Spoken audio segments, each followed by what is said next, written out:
Has WWE already ruined Jacob freaking Fatu? Yeah, I said it. The Samoan Werewolf, the monster who tore through MLW like it was a backyard indie, the guy whose debut in WWE was supposed to feel like a nuclear bomb going off in the wrestling world. And yet, here we are scratching our heads, wondering if the company has already turned a once-in-a-generation force of nature into just another background player in the Bloodline circus. The hype for Jacob Fatu wasn't built in some dusty bingo hall. It was built on years of dominance, unmatched athleticism for a guy his size, and an aura that made every opponent look like they were walking into a horror movie the second that bell rang. When he signed with WWE, fans were foaming at the mouth. People thought, this is it. This is the next monster to carry the legacy of Yokozuna, Umaga, and hell, even prime Brock Lesnar vibes. The moment he was connected to the Bloodline, you could practically hear fans screaming through Twitter timelines, "Oh my god, this is the missing piece." This is going to take the faction from great to unstoppable. WWE has a talent for taking the most dangerous looking wrestlers and neutering them quicker than a house cat. And you know what I'm talking about. Remember when Karrion Kross walked into NXT like a demon summoned from the underworld? Yeah, main roster made him look like a Halloween reject in gladiator cosplay. Remember Keith Lee, limitless until the suits in the back, decided he needed a generic Bear Growl theme and a singlet straight out of Spirit Halloween. This company has a history, and if you're telling me Jacob Fatu is safe just because he's tied to the Anoa'i family, let me remind you, they'll screw anyone over if the booking committee wakes up on the wrong side of the bed. Jacob Fatu's debut was hot. Don't get me wrong. The reaction? Nuclear. The crowd saw him and thought, finally, a real enforcer who doesn't look like he's playing tough guy dress up. His size, his explosiveness, that aura. Instant star. Fans online called it one of the loudest debuts in recent memory. You could feel the excitement. But here's where the problem creeps in. Instead of letting Fatu run wild, WWE has kept him strapped to Solo Sikoa's hip like he's just another member of the entourage. He's not a centerpiece, he's a bodyguard. That's the first big mistake, because Jacob Fatu is not a background character. He's a main eventer disguised as muscle, and every week that goes by where he's reduced to just standing there glaring at opponents while someone else does the talking, his aura gets chipped away, and fans are starting to notice. Social media has been buzzing with comments like, "Why isn't Jacob Fatu wrecking everyone in sight?" Or "They're wasting him as Solo's lackey." These aren't just throwaway lines. This is the core fan base, the same ones who kept chanting for Sami Zayn and Cody Rhodes until the company had no choice but to listen. If WWE doesn't pull the trigger, those cheers are going to turn into groans and eventually into silence. And silence is death in wrestling. There are positives here. Being in the Bloodline is still one of the best spots in the company. It's guaranteed screen time, it's storyline protection, and it links Fatu to Roman Reigns and the family tree that basically runs this business. That's not a bad place to start, but here's the catch. Starting is one thing, staying there is another. If Fatu never breaks out on his own, he risks becoming the Batista of Evolution without the breakout, the Diesel of Shawn Michaels without the championship run, the big guy who never gets out of the shadow. And the longer WWE stalls, the harder it is to convince fans that this guy is special. Picture this. Imagine if after his debut, WWE had let Jacob Fatu unleash a path of destruction.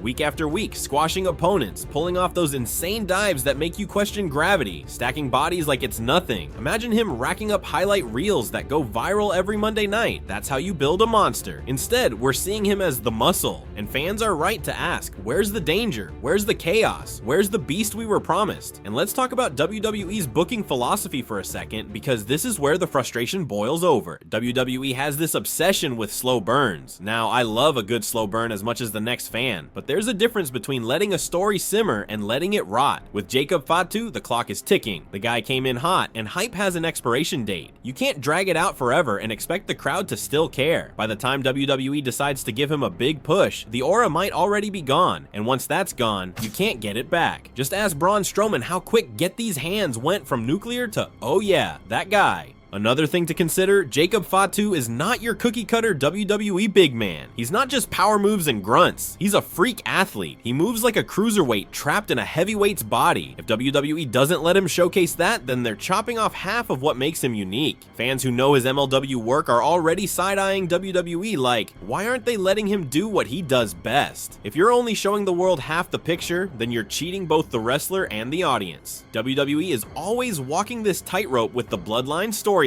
Roman Reigns is the centerpiece, Solo Sikoa is the rising star, and now you've got Jacob Fatu in the mix. Creative has to juggle egos, spotlight distribution, and long-term plans. But here's the problem. While they're playing chess backstage, Jacob Fatu's momentum is being sacrificed as a pawn. If they're saving him for some grand reveal months down the line, that's a gamble. And gambles don't always pay off. Remember Retribution? Remember how WWE told us, wait, it's all gonna make sense? Yeah, it never did. Fans aren't patient anymore. The modern wrestling audience has the attention span of TikTok, and that's not an insult, that's reality. If you don't give them something to bite into now, they'll move on. And if they move on from Jacob Fatu, good luck trying to rebuild him later. It'll be like trying to reheat a pizza that's been sitting out all night. Sure, it's still pizza, but it's not the same. What if WWE is intentionally keeping Fatu quiet for now, waiting for Roman Reigns' return? Imagine Roman walking back in, expecting the bloodline to still be his empire, only to see Jacob Fatu standing tall, running the show, and maybe even turning on him. That would be blockbuster television. But again, that's fantasy booking, and WWE rarely plays it the way we want. The risk is that by the time Roman's back, the shine on Fatu might already be dulled. And here's the brutal truth. Jacob Fatu doesn't need WWE nearly as much as WWE needs him. This guy could have gone to AEW and been their monster centerpiece tomorrow. He could have stayed in MLW and continued building his legacy. WWE brought him in because they knew he was a needle mover, a guy who could add muscle to the bloodline and eventually carry the torch. If they blow it, it's not just bad for Fatu, it's another example of WWE wasting once-in-a-generation talent. And fans aren't gonna let that slide. The reactions prove it. Go check the forums, the Reddit threads, the X posts. You'll see fans saying things like, if WWE screws this up, I'm done with this storyline. Or they had the easiest layup ever and they're already fumbling it. The disappointment is real and it's growing. You can't fool the hardcore audience anymore. They know what Jacob Fatu is capable of and they're not going to settle for anything less than monster dominance. The company right now is in this weird identity crisis where they're trying to balance the Triple H era of wrestling credibility with the sports entertainment machine that's been Vince McMahon's DNA for decades. That tug of war shows up most when they're dealing with larger-than-life talents. Fatu's entire appeal is that he feels raw, untamed, dangerous. He doesn't fit into a corporate mold, and that's exactly why fans are drawn to him. He feels like the kind of guy who could wreck catering, tear up a production truck, and laugh about it. But WWE hates things they can't control. They like polish, they like scripts, they like wrestlers who color inside the lines. Which begs the question, are they already sanding down the edges that make Jacob Fatu special? If you look closely at how he's been presented, you'll notice it's safe. He's not cutting unhinged promos. He's not working those insane, how is this guy 280 pounds and flying like that? Matches. He's just standing there looking scary. That's not enough. Wrestling thrives on moments, not just presence. Fans remember Umaga tearing through Ric Flair like he was tissue paper. They remember Brock Lesnar ragdolling John Cena in a match that felt like a real-life mauling. Those moments built credibility. Jacob Fatu hasn't been given a single one yet, not one. And if that doesn't change soon, all the mystique evaporates. Being part of the Anoa'i dynasty is both a blessing and a curse.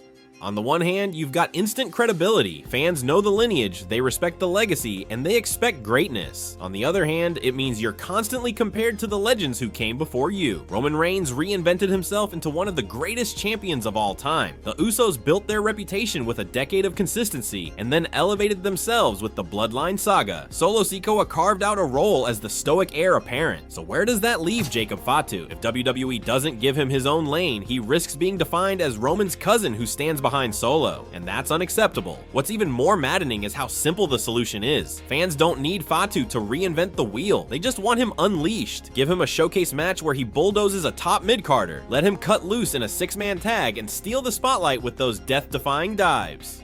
Book him in a feud where he's the centerpiece, not just the muscle.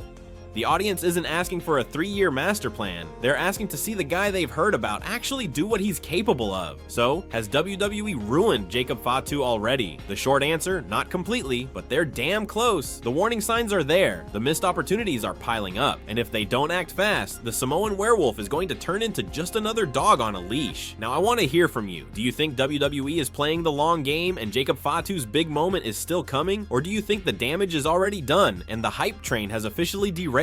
Drop your takes in the comments because this debate is only heating up.